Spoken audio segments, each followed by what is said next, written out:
What is going on, guys? Every NFL player enters the league with a certain set of expectations attached to them. Some players will go on to meet those expectations, while others will actually go beyond that and exceed the expectations placed on them. And then, of course, there are the guys who fall well short of what's expected of them. Sometimes it takes them a few years to come around and establish themselves as a legit NFL star, but oftentimes it just never clicks. For these 12 guys, after entering the league with high expectations, they still haven't seemed to find their footing, and time is clearly running out. Will they finally find a way to make it click in 2020? Here are 12 players facing a make or break year. Number 12, Terrell Edmunds. Drafted 28th overall by the Pittsburgh Steelers in 2018. The safety out of Virginia Tech hasn't played like a starting caliber safety yet. According to Pro Football Reference, Edmunds allowed a 72.0 completion percentage, 514 receiving yards, and 4 touchdowns on targets thrown his way. That just isn't going to cut it for a first-round pick in the NFL. The Steelers already boast one of the NFL's elite defensive units. They finished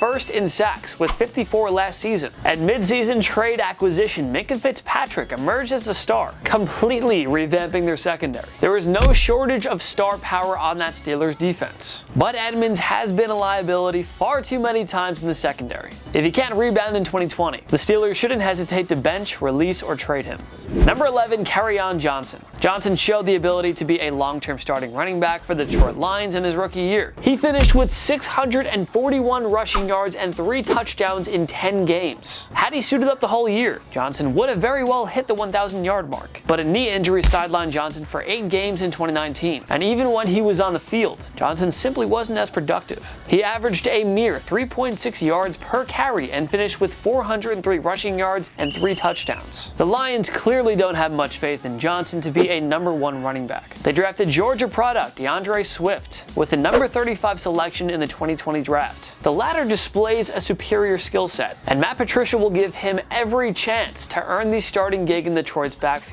It doesn't take long in this day and age for teams to give up on running backs. It's not hard to find a productive one these days. That's why the pressure is on Johnson to stay healthy and perform well in 2020. Otherwise, he may have to accept being a number 2 running back for the remainder of his career. Number 10, Corey Davis. The 5th overall pick from the 2017 draft, looked like a future star in his sophomore 2018 campaign. Davis finished that year with 65 receptions for 891 yards and 4 touchdowns, displaying all the signs of a number 1 receiver. But Davis wasn't as productive in his 3rd season. Even though Ryan Tannehill enjoyed an epic comeback year, rookie A.J. Brown emerged as the Titans' lead receiver, while Davis finished with only 43 receptions for 601 yards and 2 touchdowns. Davis wasn't much of a factor in the postseason either, finishing with just 6 catches for 68 yards and 1 touchdown in the Tennessee Titans' run to the AFC Championship game. The Titans saw big things in Davis when they took him 5th overall in that star-studded 2017 draft. But inconsistency and not a single 1,000-yard season means the clock is ticking on this guy. The Titans declined the 5th-year option on Davis' rookie deal, so 2020 is absolutely a make-or-break year for him. Number 9, Matthew Stafford. Stafford is the main reason why the Lions have avoided being as bad as the Cleveland Browns, New York Jets, and Jacksonville Jaguars over the past decade. He always keeps them in that 7-win range, and Stafford has guided Detroit to the postseason 3 times. But at what point do the Lions stop being okay with mediocrity? When will they decide to finally start making changes after 3 straight non-playoff seasons and consecutive last-place finishes in the NFC North? And don't forget that Stafford's name has popped up aplenty in trade rumors throughout the offseason.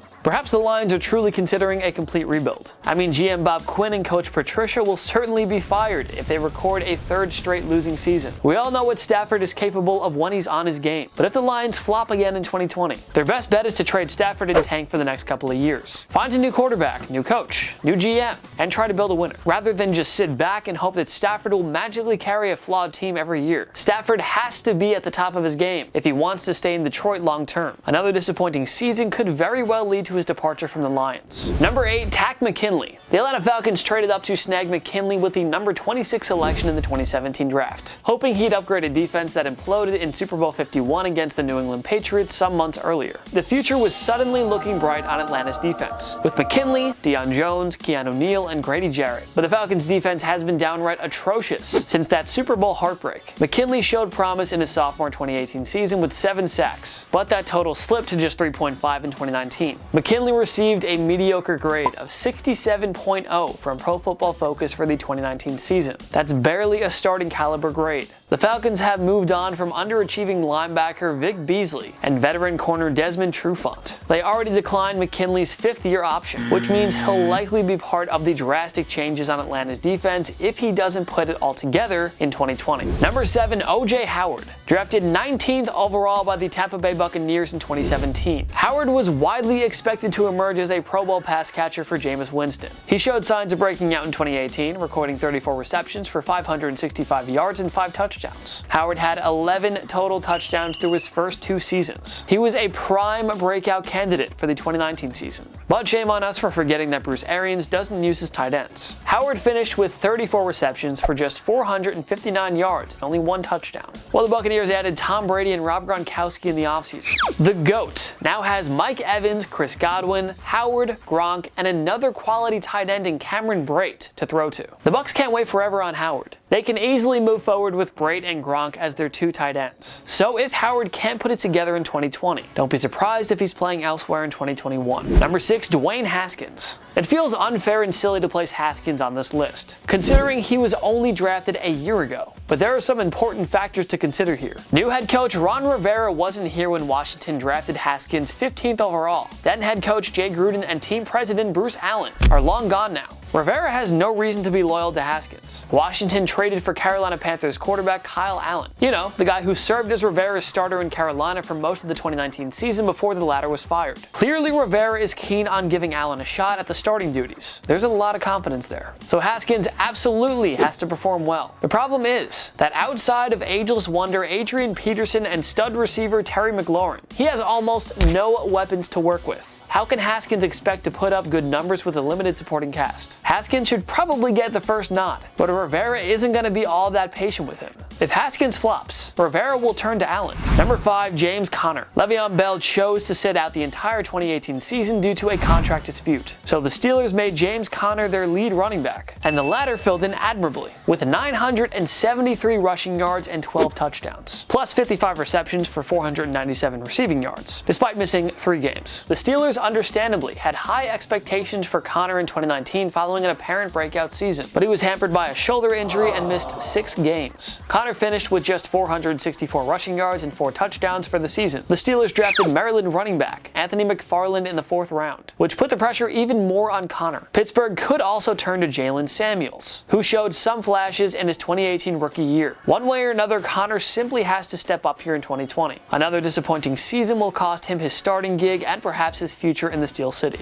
Number 4, Solomon Thomas. The San Francisco 49ers have built the best front 7 in the league, but surprisingly, Thomas hasn't been a key part of that. Drafted 3rd overall in 2017, Thomas has tallied only 6 total sacks through his first 3 NFL seasons. That just isn't good enough to pay for a guy who was drafted so high. The 49ers at least received grade A production from DeForest Buckner before trading him to the Indianapolis Colts. Nick Bosa didn't disappoint in his rookie year. Eric Armstead enjoyed a breakout season, and Dee Ford should bounce back after a disappointing 2019. The 49ers drafted Javon Kinlaw as their replacement for Buckner. That gives them 4 stud pass rushers to build around. But where's Thomas? The 49ers declined his 5th-year option, and considering how much star power they have in their front 7, this team could easily cut its losses and move on from Thomas after the 2020 season. Solomon, it's now or never. Number 3, Haason Reddick. Like Thomas, Reddick was a high-end draft pick in 2017. The Arizona Cardinals took him 13th overall, hoping Reddick would solidify a defense that already included Pro Bowlers Patrick Peterson and Chandler Jones. But the young linebacker hasn't come close to reaching his full ceiling. He's recorded just 7.5 total sacks and 3 forced fumbles. His PFF grade for the 2019 season was a woeful 40.1. Wow, that's like really low. Okay, I've seen a lot of PFF grades. Yeah, that's really bad. The Cardinals declined Reddick's 5th-year option, which is their nice way of saying they'll probably cut ties with him if he doesn't step up in 2020. They already drafted a world-class athlete in Isaiah Simmons to bolster that front 7, so Reddick will be expendable if he doesn't turn a corner here.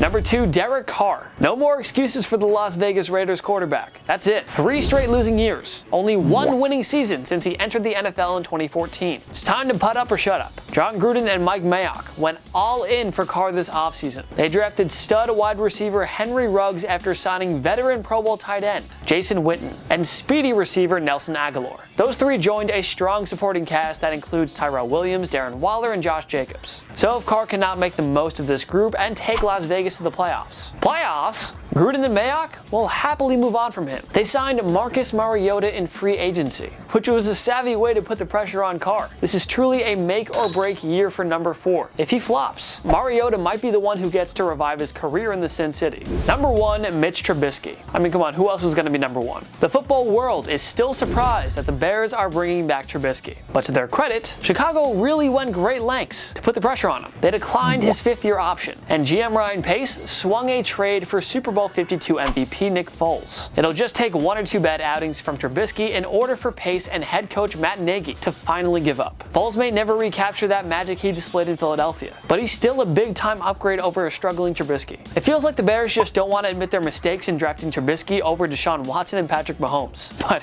dude, we all know you guys did, so just move forward. But we say too bad. This is Trubisky's last chance to save his job in Chicago, and if he doesn't produce, the number 2 pick from 2017 may never be a regular NFL starter again. Other than that, no pressure, Mitch. What other NFL players are facing make or break years in 2020? Join me in the comment section below. Make sure to follow myself and TPS on social media. We post great content all the time. YouTube, Instagram, TikTok, Twitter. We're on everything. Go find us. Go subscribe. Go follow. Subscribe down below to TPS. That red button. Go click it. Smash it. We're near 1 million. We're probably at 1 million when this is posted. So congrats to us and thank you. And of course, like this video too because that helps us out and we appreciate it. So thank you. I keep saying thank you a lot. So thank you very much. I'm Jason Biondo. See you next time. Cheers, kids. My knee.